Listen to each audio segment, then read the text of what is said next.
All right, we are going to do a walkthrough on a Jay Flight 260BH. What I'm going to do is walk around the outside first, go over everything, and do the same thing on the inside. We'll start here right at the door. First off, we got your nice grab handle. This just lifts up, drops into place while you're camping. When you travel, either have it across the door or across this way, just so it's not sticking straight out as we're going down the road. We have your nice slippered solid steps. These just flip up into the door while you travel. There is a latch here so they don't go anywhere while you're going down the road. And then when we get to the campground, we're just going to release the latch by pulling this over, dropping the steps down. The legs are adjustable, so you have a lever right here to adjust the feet. So no matter how unlevel the ground is, the step is always nice and stable when you get to the campground. Screen door comes attached, so you can have just good airflow at the campground. When you are just using the screen, you want to make sure the main door here is latched up, just so it's not banging back in the wind. So we'll latch that up. Window, it's a tinted window, so people aren't going to look in and see inside. But there is a shade you can get that just snaps right in the window, so you have a shade just like the rest of your windows. And then we do have the deadbolt lock on the inside, so you can lock yourself in at night. We'll come along this way, we'll bring the awning out when we get inside. Here is your front compartment space, big pass-through compartment. The door here just has a twist lock and the keyed lock. Magnet, so it just locks right up for you. You're going to have your stabilizer crank. You have 4 stabilizer jacks, 2 on the front on either side, 2 in the back on either side. Not for leveling, just for stabilizing. So if you need to level the camper front to back, you're going to use your electric tongue jack by just going up and down. If you have to level side to side, get some blocks of wood, drive the tires up on to level side to side. Once the camper's level, that's when we're going to go ahead and crank these stabilizers down. So very easy here. Once they hit the ground, we just want to snug them up a little bit. And that is really just for comfort. So if it's windy, you don't get the rocking back and forth, especially when you're moving inside. The camper's nice and stable for you.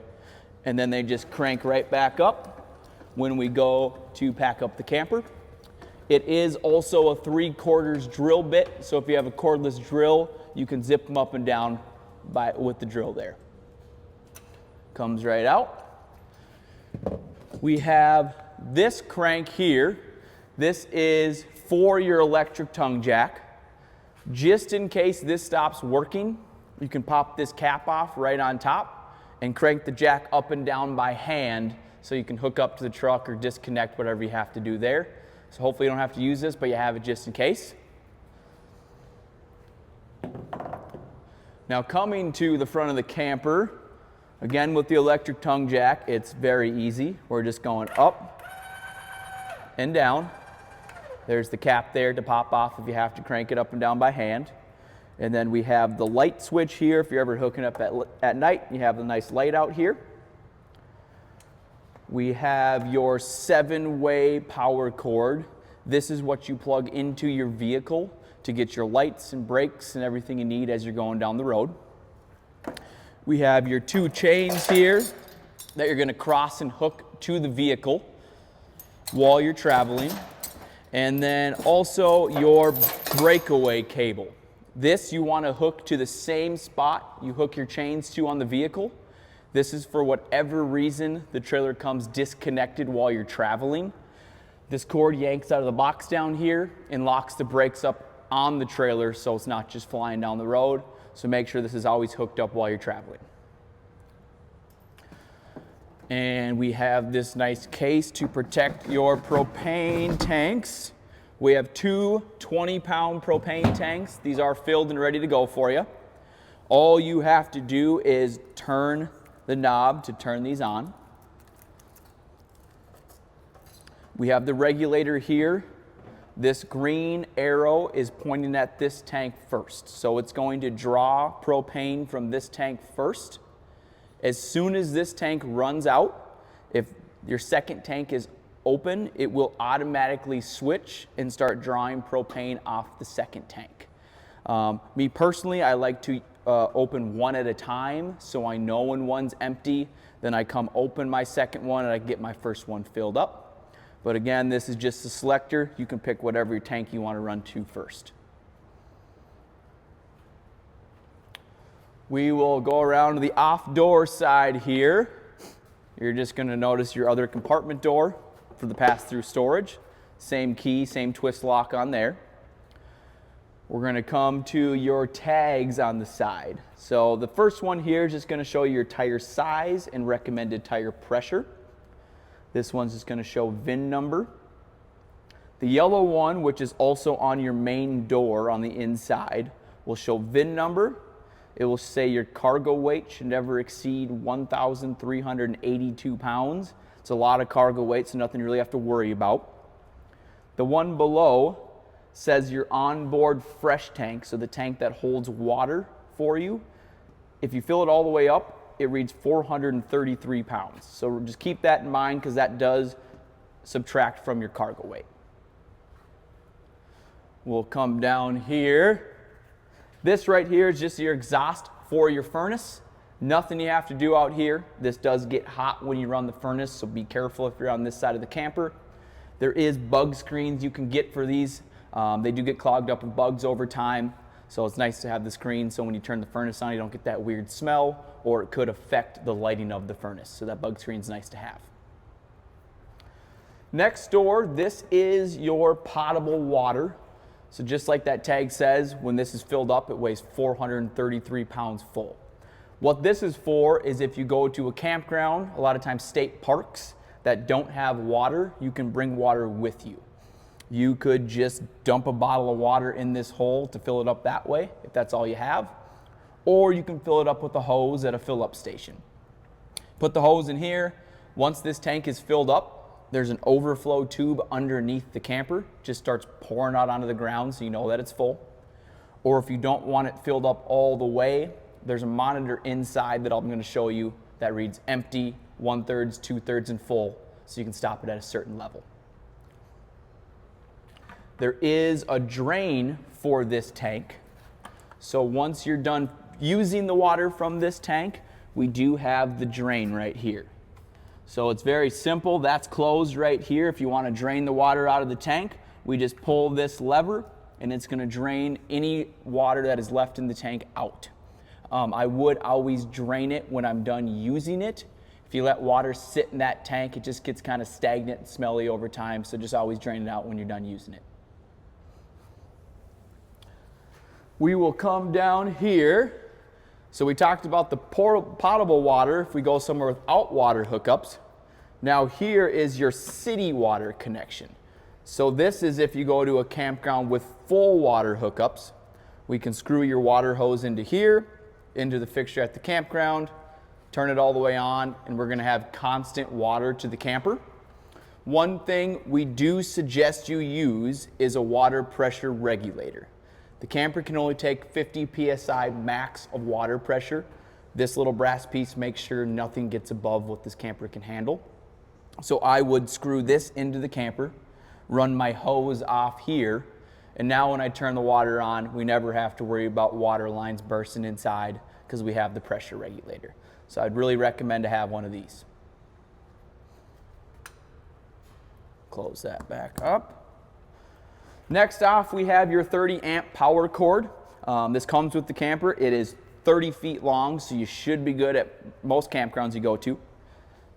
This right here is just going to push into the camper, and then you can screw this collar on so it's never going to fall out while you're camping. If you trip over it or anything, it's nice and secure inside the camper. You do need the full 30 amps to run everything in the camper, air conditioner, microwave. So that's why you got the big 30 amp power cord there. Next to the power cord, we have your outside shower. You just have hot and cold in there. Little shower head that comes out for rinsing off feet, rinsing pets. Definitely nice to have so you're not tracking dirt inside the camper. I did forget this. On the side of your camper, we do have your exhaust for if you're cooking inside. This is just the fan that vents everything out. You do have to come out here and physically open it. So we're just gonna pull down on this latch. That's going to open it up. So while you're cooking, everything vents outside. It is screened in, so you can leave it open pretty much all summer long. You're not gonna get bugs flying inside. It's not gonna rip off while you travel. So you can leave it open. If you do wanna close it, you just come here, push that latch back up, and we're closed.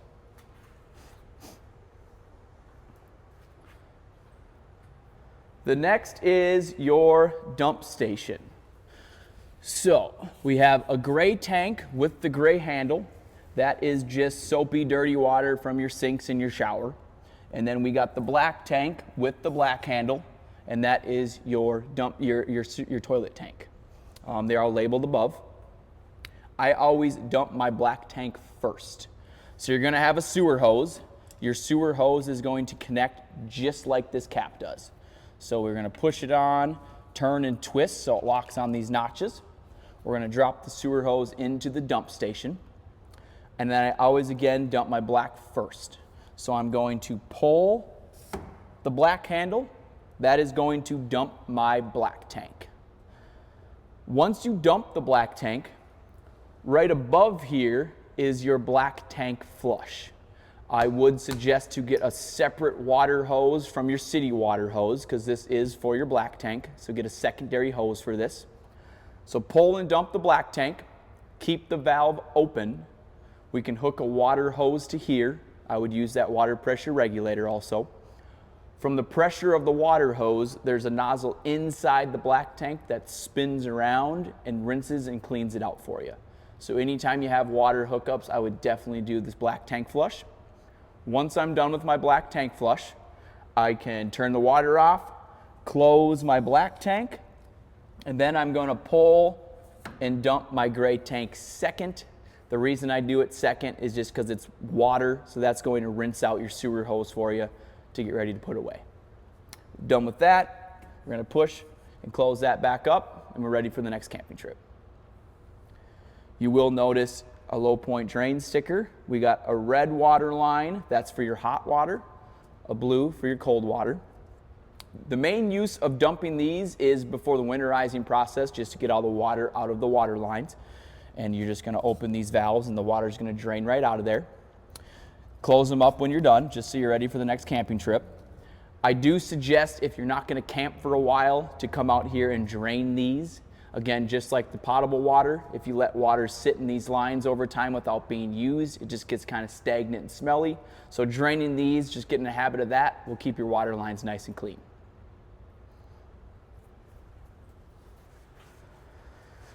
And last thing on the off-door side is the cable TV input. So you do have an antenna on the roof that's gonna pick up local channels for you in most places you go.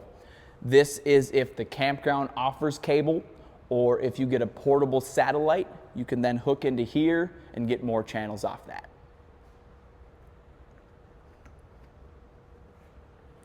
Come in here, you have the nice bumper. This cap does pop off the bumper, and it's your sewer hose storage. So now instead of putting the sewer hose in a compartment, we can store it in the bumper to get it out of the way. There is this same cap on the other side of the bumper, so if it switches sides while you're traveling, you can always get it out of there. And then this just pops in, and we're ready for travel.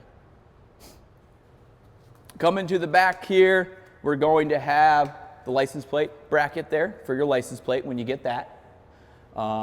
You are prepped and ready for a Furrion backup camera. So if you get that, it's very easy. The wires are back there, just kind of a plug and play. Something you can add right away or add later down the road. You will see this other black bracket up there. That is for a Lippert ladder, a roof ladder. It is a really nice thing to get because we suggest you get on the roof at least once, twice a year. The reason being is you have sealant around all your vents up there. So you want to get up there, check the seals around the vents, make sure there's no cracks in them. Also, it's a rubber roof, so you just want to get up there and make sure the rubber looks good overall. If you think about it, rubber will dry out over time just from sun beating down on it constantly. So another thing you want to do is do a rubber roof wash. Cleans the rubber, makes it look nice and clean again, but it also has conditioner in it, so it keeps the rubber nice and soft so it doesn't get brittle and cracking over time. I would also do that once a year, just so it's a nice clean roof. We do have a full-size spare tire back here. It does not come with the tire iron or jack to change a flat tire. So if you don't have your AAA, I'd make sure you carry something with you to change a flat if you ever need to. The tire itself is just held onto the bumper with U-bolts. So if you need to take it off, move it up and down the bumper, you can definitely do so very easily. And also on the back side of the bumper, we have a propane connection. So this is nice to have if you have a low pressure camping grill with those green little propane bottles. You can get a propane hose that connects to the grill and then right to the camper, and then that will utilize the propane that you already have on the camper, so you don't have to bring extra propane with you. Again, just make sure it's a low pressure camping grill. That's what's going to work on this connection down here.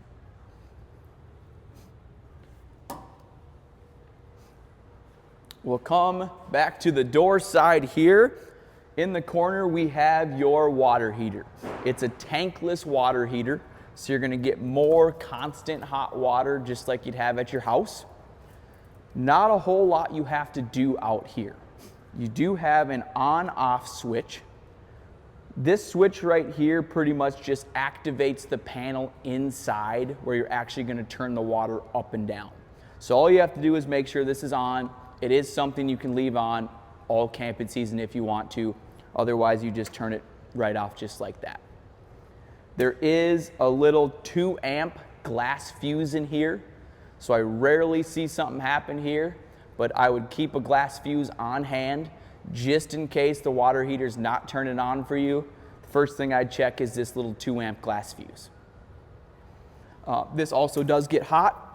So when we're running the water heater, again, just be careful when you're on this side of the camper. Another big compartment door, got the key lock and 2 twist locks here. This does just flip up. Huge storage underneath the bunk bed inside. And one thing to keep in mind is this window does open, so just make sure this door is closed if we're opening this window. We'll come here. You do have 2 outside speakers. Those are waterproof. We'll fire those up when we get inside the camper. We have the cable TV or antenna output. So if you set up an outdoor TV, you can connect your cable cord into here, which will connect you to your antenna or anything else you connect to that input on the other side of the camper. And then we do have 2 outlets for a TV or just whatever else you want to plug in on the outside of the camper. On the camper itself, we do suggest you do a bearing pack about every 4,000 miles, every few years. What we do there is just take all the bearings out, the seals, put new ones in, put new grease in. That just keeps everything rolling the way it's supposed to, so we never have issues with the axles there. So now we will head inside of the camper. Oh, the power got unplugged.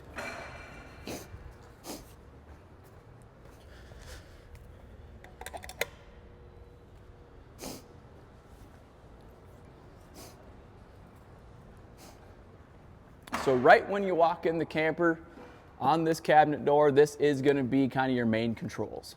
So with first light switch will be the LED lights going down the awning. So you have a nice bright light, which you can see with the awning in. You don't need it out for that. The second one is going to be your main ceiling lights, which you can also turn on and off by hand if you don't want them all with the switch. There will be other lights throughout the camper that you have to turn on and off by hand. They will not have a switch. Next door is awning. It's very easy here, so simple in and out. So if we want it out, we're just going to hold the button here. If I let off the switch, the awning does just stop, so you do not have to bring it out all the way if you don't want to. It comes off the camper about 8 feet.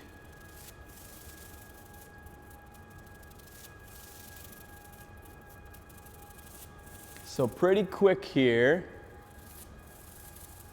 Once you see that flap come down, and then we see this bar here with no canvas rolled into it, the awning is all the way out. If we keep holding the out switch, it will just roll up backwards. It's just not the best way to put it away. So again, once you see the flap and the tube going all the way down, you let off the switch and the awning is out all the way. Another nice thing with the awning is, say it's raining, you want water to come off one side of the unit, or if the sun's coming in at a weird angle, you can grab this bar here, pull it down, and now the awning's pitched a little bit so the water can run off one side instead of pooling on the top of the awning. You can do the same thing on the other side of the awning if you want to pitch it that way. We do suggest before you roll it back in, we get this bar all the way back up and nice and straight before we roll the awning back in. And then to bring the awning in is just the opposite. We got the bars straight. Now we're just holding in on the switch and the awning's coming in. Once the awning is in, there's no latches, it locks itself up, so there's no straps. It's in and we're ready for travel.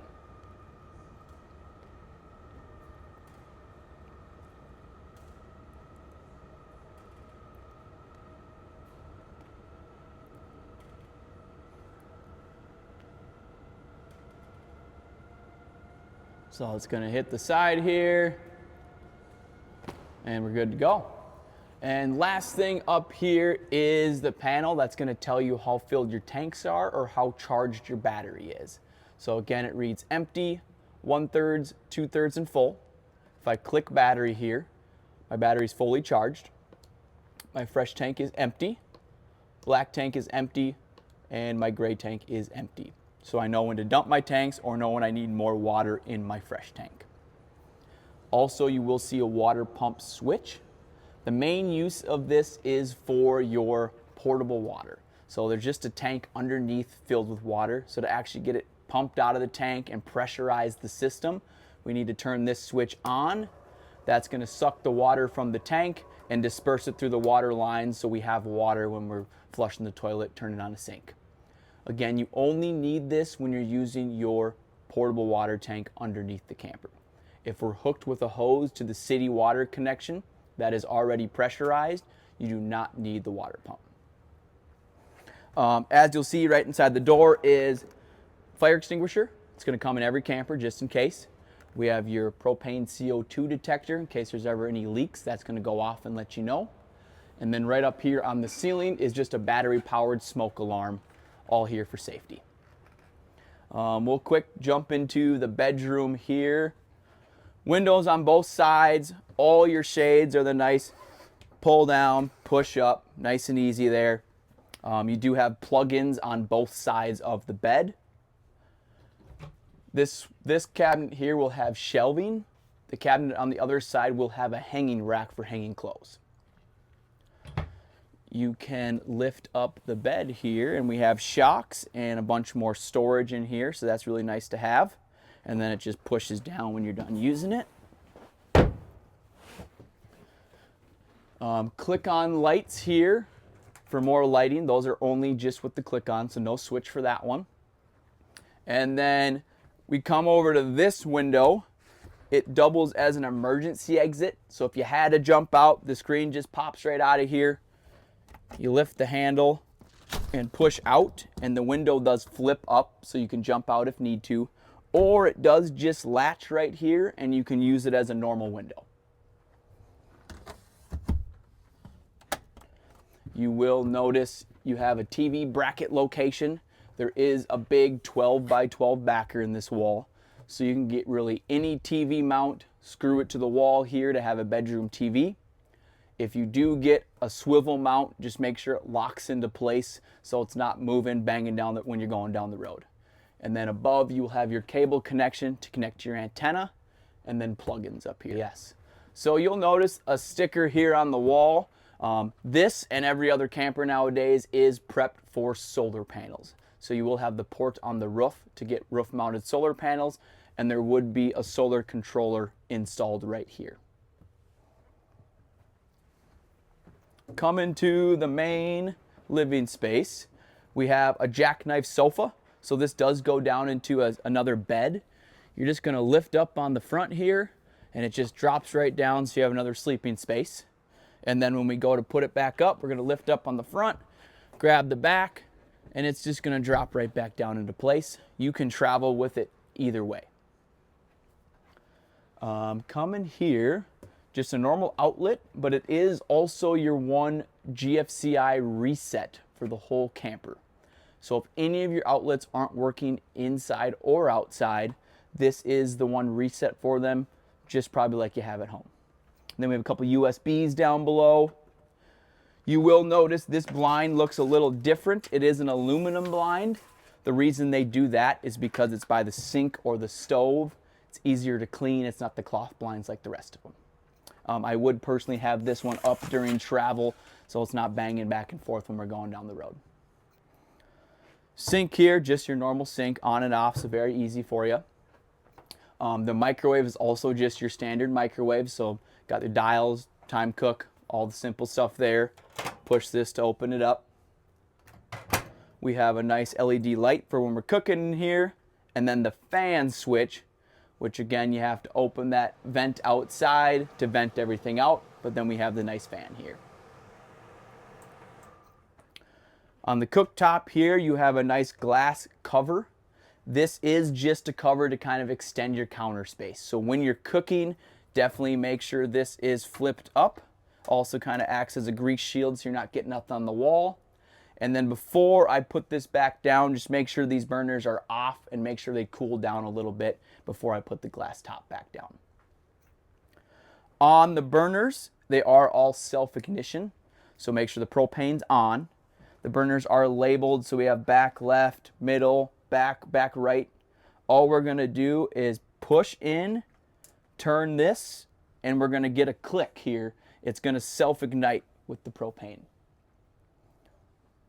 And then on the oven, this is also self-ignition. So we're gonna turn it on here, get the nice blue lights. We're gonna turn this to, it says pilot right on the knob. Turn to pilot. You're also gonna hear a click there, and there'll be a little flame that pops on in the back of the oven. That tells me the oven's lit. Then I can come here, push the oven button here once I get that click there. And now I can then got the temperature button. We can turn it to 350, whatever other degrees you want, just by the plus and minus, and it's gonna start heating up the oven for you. It is nice, it will have the red illuminated lights there to tell you that it's on. As soon as I turn this dial to the off position and then push off on the oven itself, it shuts down. Even with the propane on, nothing's flowing through here because we have it shut off.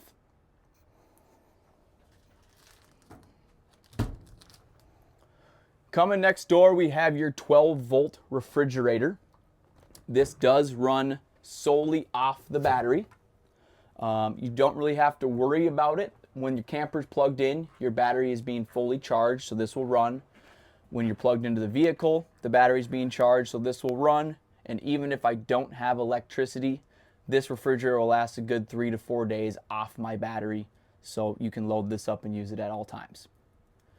Very easy to turn on. We just have this dial here. It's on 0, meaning it's off. And then we have 1 all the way to 7. 1 being the least cold, 7 being the most. So when I first started, I might go with 7 just to fully cool it down. Then after that, if you don't like 7, you can dial it back a little bit. It only takes about an hour to fully cool down, and it is perfectly fine to run this as you're going down the road. So fire it up at home, load your food up, turn it on, and it's gonna be running as you're going down the road to the campground. And then when you close the doors here, just a little click there, that just latches for travel so nothing opens up while we're going. Right below the refrigerator in this compartment here is your converter. This is where we're coming if we need to change a breaker, reset, or change a fuse, reset a breaker. You have the ground fault reset up on the wall there. That's for your outlets. you have a 2 amp glass fuse outside for the water heater. The rest of it's in here. So if something's not working, something's going on, we do have the resettable breakers and we have fuses. They are just your normal 2-prong fuses here. We're running pretty much all 15 amps and a few 40 amps here. So I would have those on hand just in case, so we can go ahead and replace those. You will notice a fan or hear a fan in here. That's just in there keeping everything cool so it doesn't overheat. So you will notice that fan noise.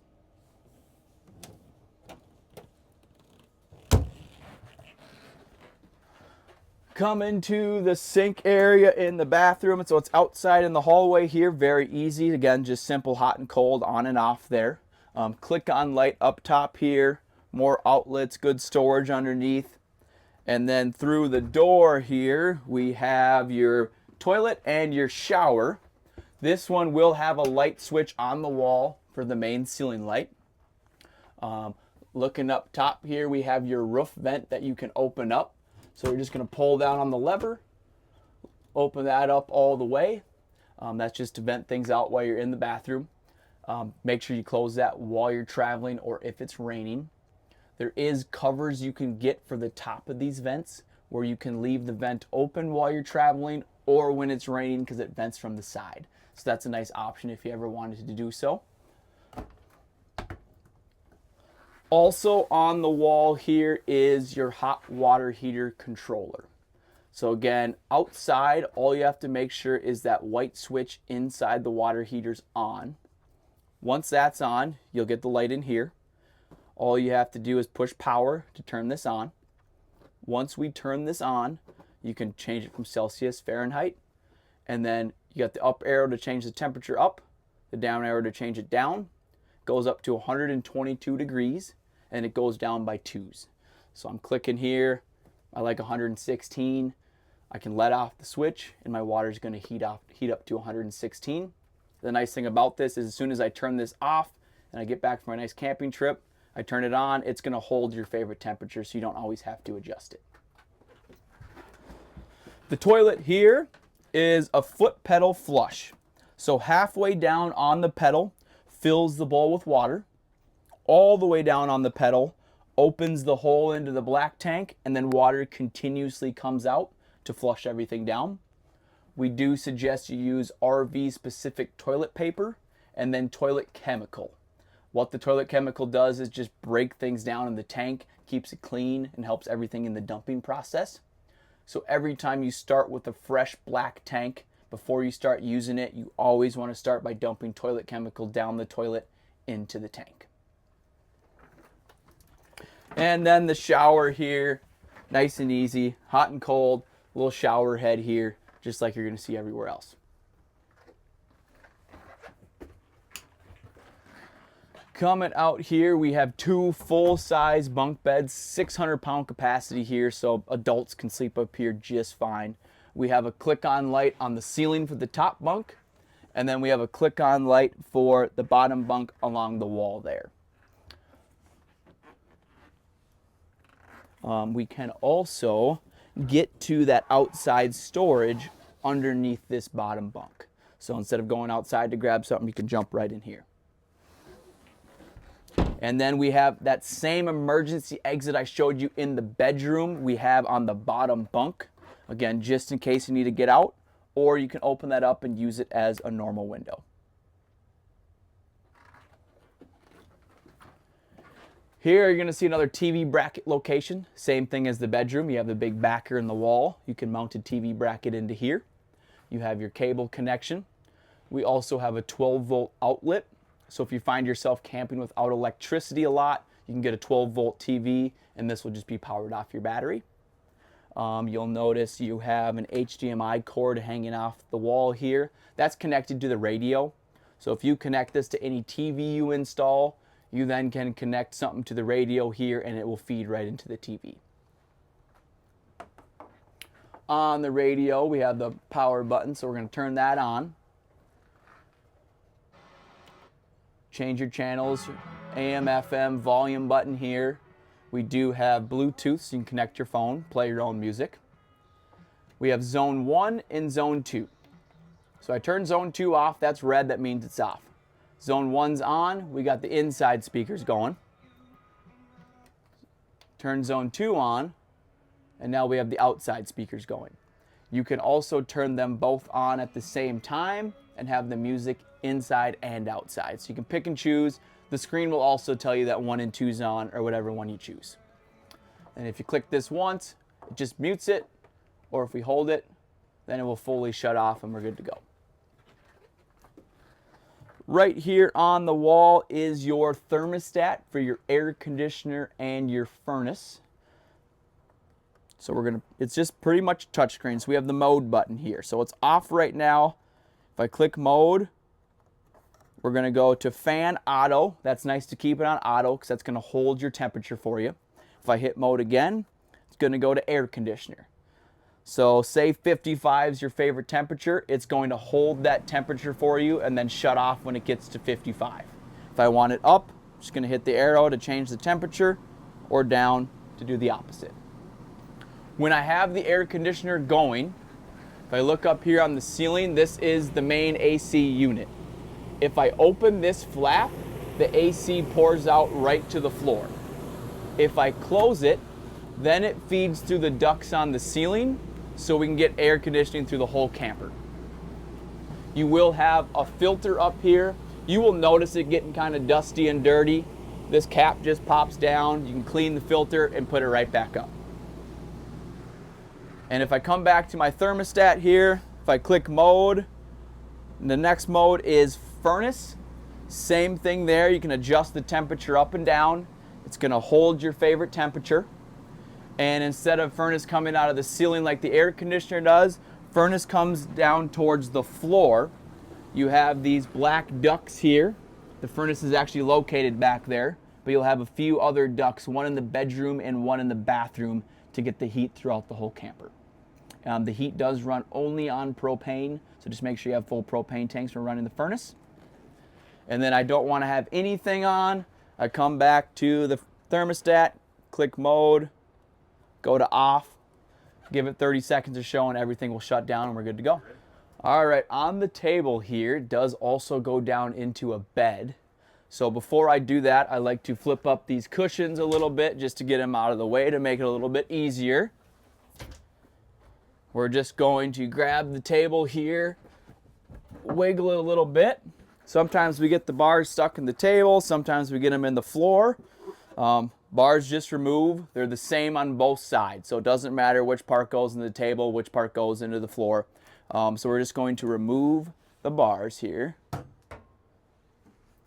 Take this one out. Once we get the bars removed, you will notice you have 4 black pegs on the wall down here. That's what the table rests on to make a bed. So we're going to set those right on the pegs. You always want the rounded side out because these pegs hold them into place. And then now that we have everything nice and flat, we can fill in with all the cushions here. Really no particular way for those. And now we have another bed. And you can travel this way if you want to. Just make sure you secure those bars somewhere safe. But then to put it back up, we're just going to again remove the cushions, get them out of the way. Lift the table out of the place here. I like to put the bars into the floor first. You can do it either way though. And then again with the rounded side out. I'm just gonna kind of guess a little bit, then get underneath and secure those poles to the bottom brackets on the table. And we would be back to the normal table here. And again, you can travel with it up or down. So that was the walkthrough on the Jay Flight 260BH. If you have any questions, feel free to contact Hilltop or me personally. We'll be here to help you out.